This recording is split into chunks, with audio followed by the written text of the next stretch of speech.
Hello and welcome back to Honeycomb's Earth Month series. My name is Bree Lilly and I'm the program manager here at the Honeycomb Project. We are so happy to bring you more ways to personally reduce your carbon footprint this Earth Month, and this way is especially delicious. Did you know that food waste is the single largest type of waste entering our landfills? According to the EPA in partnership with the USDA, food waste in the United States is estimated at roughly between 30 to 40% of the food supply. In 2010, an estimated 133 billion pounds of food from U.S. retail food stores, restaurants, and homes never even made it into people's stomachs. The amount of uneaten food in homes and restaurants was valued at almost $390 per U.S. consumer, more than an average month's worth of food expenditures. There are so many ways to reduce food waste and consume responsibly in your everyday life, from planning meals out in advance to avoid letting food go bad, finding new uses for usually discarded parts of food products, and being aware of where and how you shop for groceries. Now let's make some guacamole.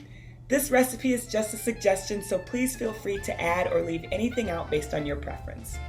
I'm going to start by cutting and pitting 2 ripe avocados bought from my local organic market.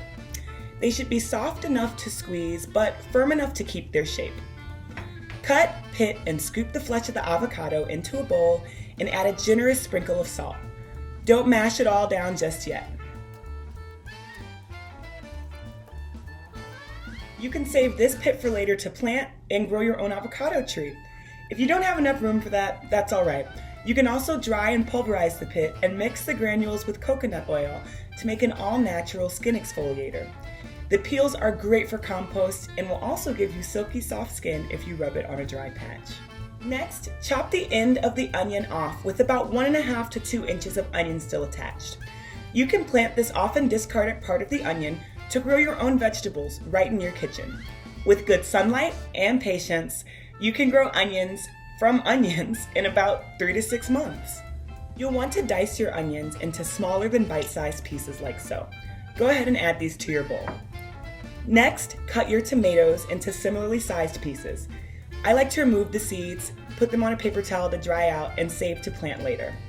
Go ahead and add your diced tomatoes to your bowl.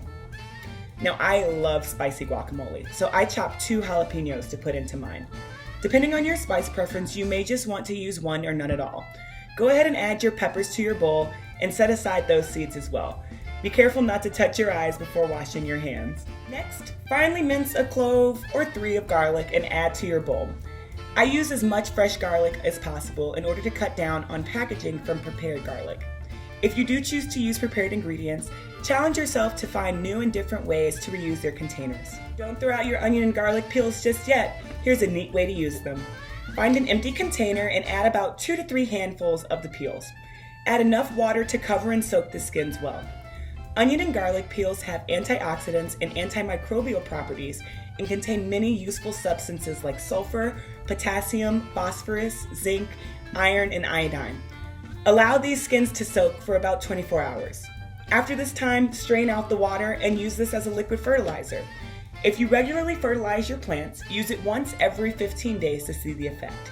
In about 3 months, these skins will dry out and decompose, and you can use them as mulch to enrich your soil with potassium and calcium. If you're following along, your bowl should look a little bit like this.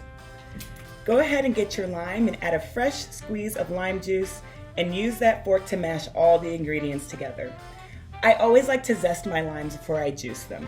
I throw the zest into the freezer and use it as a deliciously citrusy garnish on countless dishes. By now your guacamole should be looking a little like this. My secret is to add a few dashes of hot sauce for a little extra kick. Season well with a little bit more salt. Add cilantro as a garnish. Serve and enjoy. These tips are just a few ways to reduce food waste in your life. Check out our top 10 list of ways to shop and consume responsibly. This Earth Month and beyond, challenge yourself to think outside of the box and find new and exciting ways to reduce all kinds of waste, not just in the kitchen. Make sure to explore our environmental Honeycomb at Home modules and share some of your favorite zero waste recipes with us too. I know one thing, none of this guacamole is going to waste. Thanks for joining me and happy Earth Month from the Honeycomb Project.